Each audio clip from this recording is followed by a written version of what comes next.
Houston, are you ready for the event?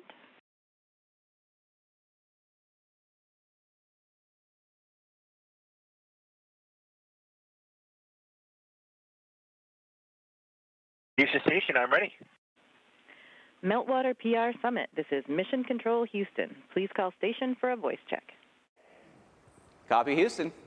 Station, this is Ben Kessler from Meltwater Summit live in New York City. How do you hear me?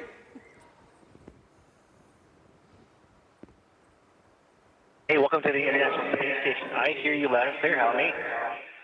Ladies and gentlemen, please join me in welcoming NASA astronaut Jonny Kim.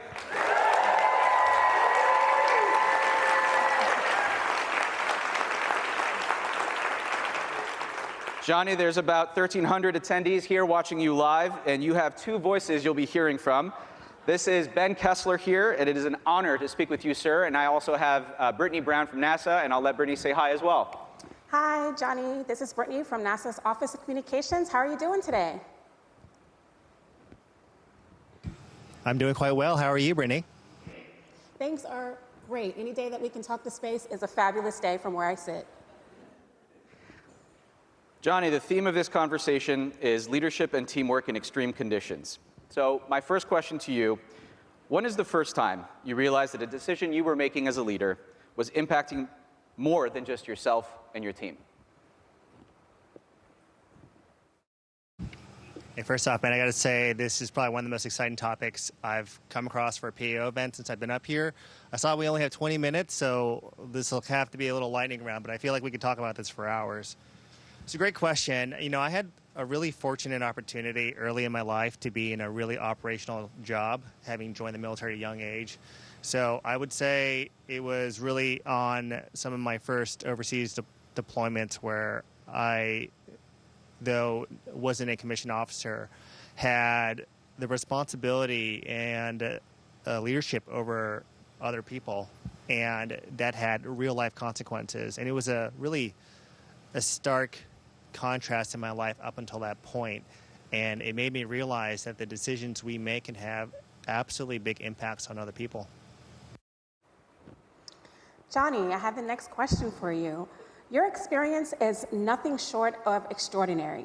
After everything you've been through, from serving in combat, your experiences as a doctor, your current space flight, what do you find to be a ubiquitous topic or leadership principle that is universally inspiring for people, no matter the mission or the team?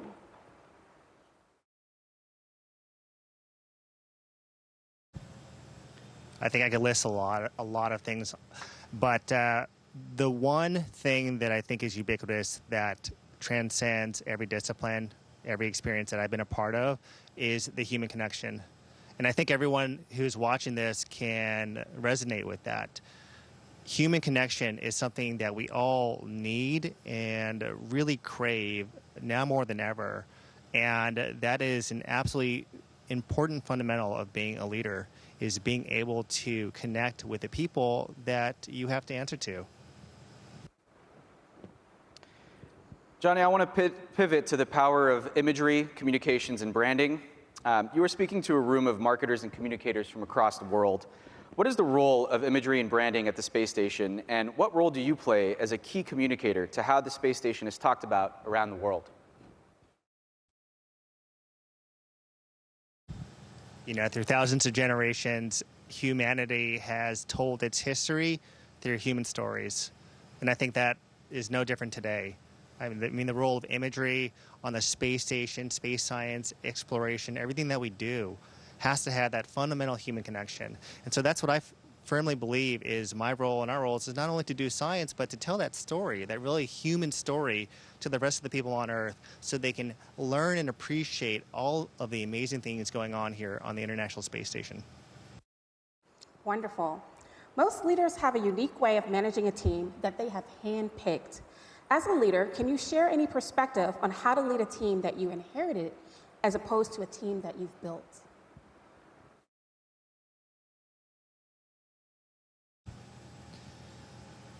You know, I hate to keep parlaying previous answers, but I think it's all relatable. We don't often get to choose the people that we have to work with.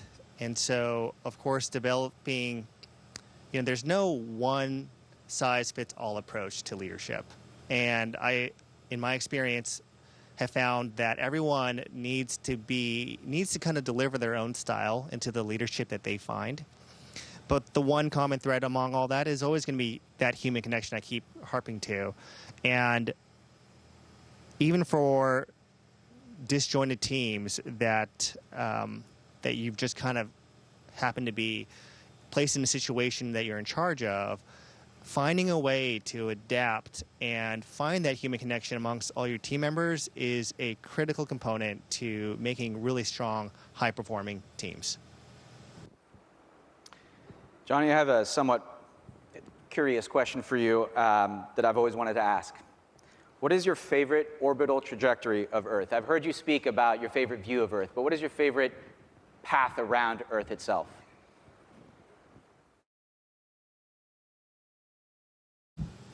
You know, every time, even this morning, I looked out and I was thinking, oh my gosh, I can't believe I get to do this as my job. I had a beautiful view of the oceans. There's so much blue on our planet. I'm sure you all know that, but it is very noticeable for us up here. You know, I think any place where I look down and I can say, hey, I know someone there, or I have a friend, or I've got a family member there, or I spent a summer there as a kid. Again, those human connections, that's what's really important for me. And those have always been my favorite views and trajectories on the space station. This year marks 25 years of continuous human presence on the space station.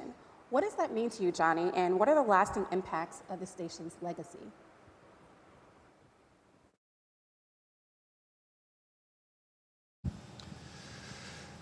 It means so much. You know, I think the first thing that comes to mind is that we stand on the shoulders of giants. And that statement is no more, I mean, there's no place that's more truer than here on the space station. I mean, 25 years, that is a really long time. It's great that most young adults, for their entire lives, there has existed a human presence on the space station. And I think that speaks to the marvels of engineering, but also of international collaboration, because this is an international joint venture, has been for 25 years. And I think it speaks volumes for where we're going to be headed to in the future. I'm excited. Jonny, the information environment is of great interest to everybody in this room. And the way humanity is consuming information is rapidly evolving. I'm curious how you personally consume information, both on Earth and in space, and how that has shifted over your lifetime.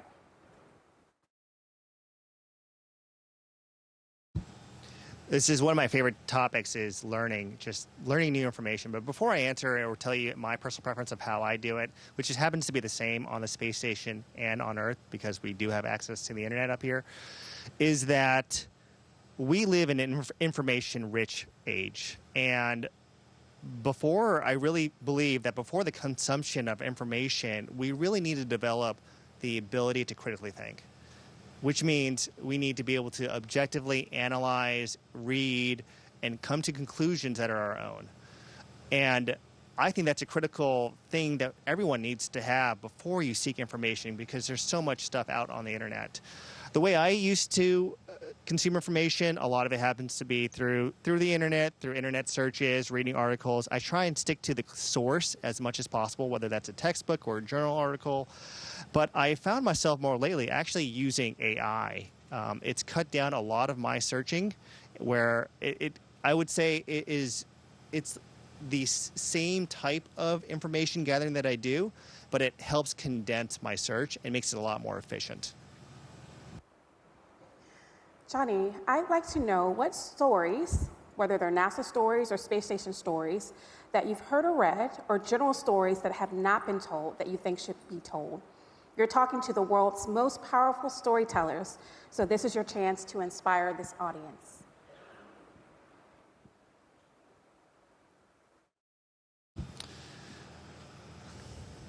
You know, you all have a really big responsibility, and a very important one.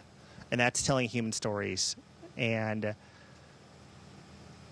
what I think there need to be more stories of are stories of struggle, of failure, of loss, of losing your way and finding it, redemption, vulnerability. I think one of the worst disservices we can do is tell a story of success that completely omits the challenges and the hardships and the failures, because everyone who's had a successful story, behind that person is just a tremendous amount of failure and hardship. And I think that those are the stories, really focusing on that is what connects people and makes them relatable. That's what I would like to hear more of. Jonny, you talked about vulnerability. I'm curious what role vulnerability plays in team leadership, and especially in extreme environments where the stakes are high and failure is sometimes not an option. Is there room for emotional transparency in leadership?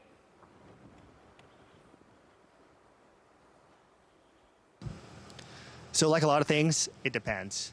And I think you said emotional transparency is important, but don't mistake emotional transparency for emotional liability.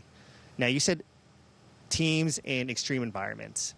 So that extreme word is pretty important. In extreme environments, it's really important for team leaders and members of the team to be able to compartmentalize. It is a common trait among all high-performing teams is to be able to decouple the stress of the current problem in front of you, siphon it away, compartmentalize it in a part of your brain so they can deal with it later. That's different from being vulnerable when time allows. And so to answer your question, absolutely, emotional vulnerability is essential for a well-rounded, good leader. And, we don't have enough time, but that's a topic that I'm personally very passionate about and something that I don't feel like I really got a good understanding of until later in my life. Jonny, I really love your passion about leadership. And continuing along that theme, what is the leadership habit or mindset that you've adopted from your work that you think every executive should consider adopting?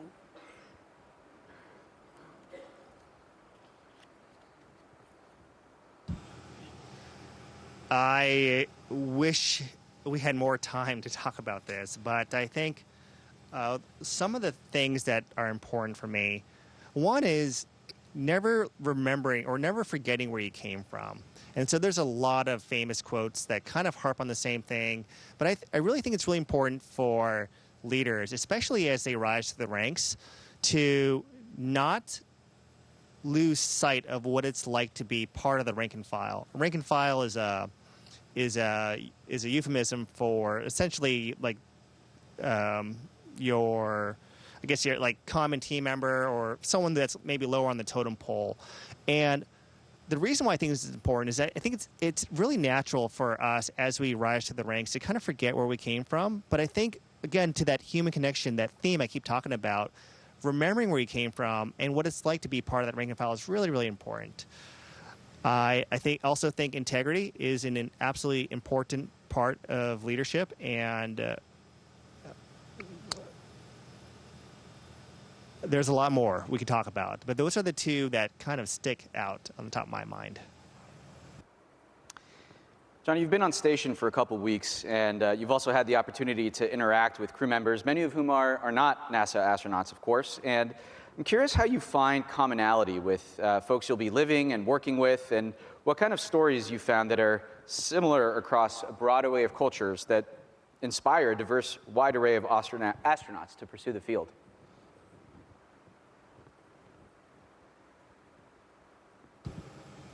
It's a great question, and it's actually probably one of the easier things about being an astronaut is being able to get along with all the crew members on station. All of the crew members living here, they are my brothers and sisters. They're good friends, colleagues. We have a lot of trust in each other. We talked about extreme environments, and when you're in a situation where you have to put your life in someone else's hand, it necessarily is going to result in a lot of trust and kinship. And so that transcends race, transcends gender, nationality. We have multiple nations that are being represented currently on an International Space Station, and I flew up with 2 cosmonauts. So it's actually quite easy. And that human connection theme I kept coming back to is something that we all understand. Jonny, what are some of the habits that you brought over to NASA from your previous experiences?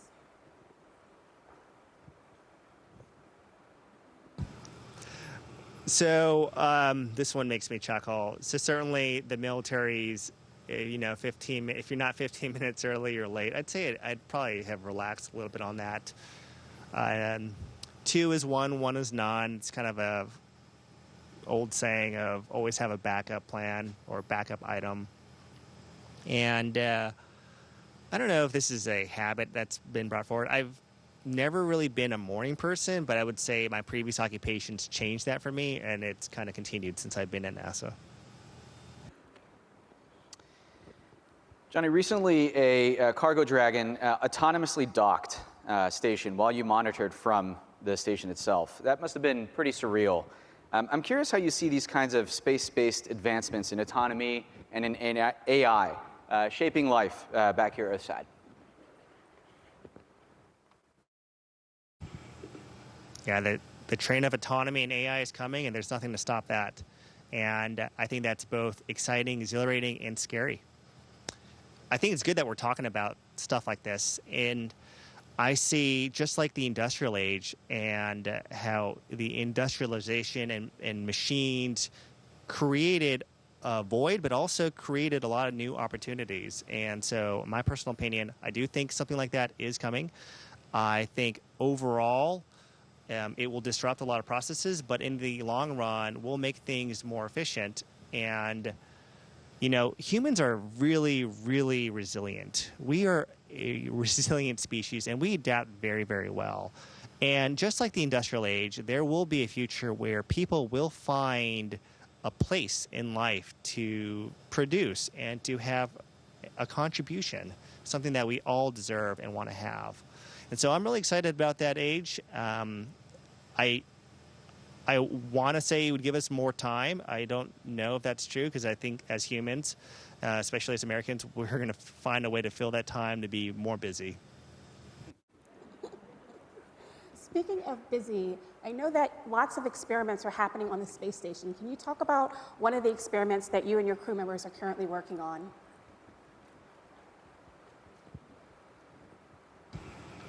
There's a lot of experiments here, anything from material science. There's this really cool material science experiment that our Japanese partners are doing about fluidics and the different alloys of metal. It's pretty cool. I would say I'm not a subject matter expert, so I couldn't talk too much about that. But one of the things that I do know a little bit more about are ourselves. So all NASA astronauts, we are also part of science experiments. And so oftentimes that means, it could mean something like a radiation dosimeter that we wear just to track different radiation levels that we're obtaining throughout our expedition. A lot of it happens to do with blood draws during various times. A lot of body fluids are collected to help NASA and our international partners better understand what the human body goes through in long durations of space. Because as you all certainly know, our plans are to go to the moon and beyond. And if we're going to do that, we need to know with absolute certainty what our bodies go through and how we can mitigate some of the maladaptive changes that happen in space. Jonny, we have time for one last question. What advice would you give to the next generation of leaders who will one day lead teams in environments we simply can't imagine yet?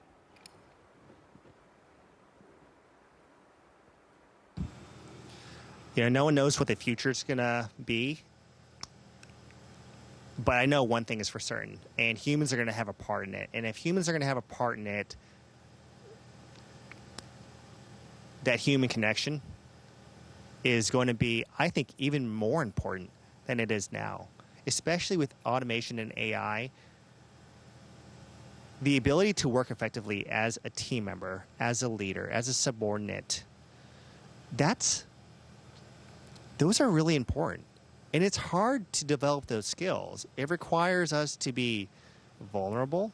It requires us to lean into our integrity. It requires us to do challenging things that sometimes we're not going to be comfortable doing.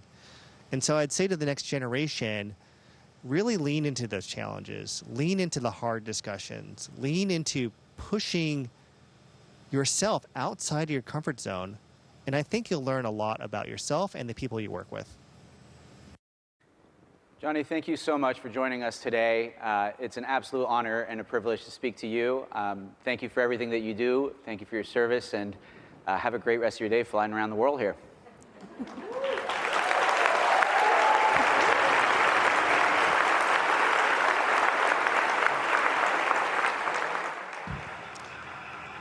It was my absolute pleasure. I had a lot of fun. It sounds really fun down there. I wish I could join you all.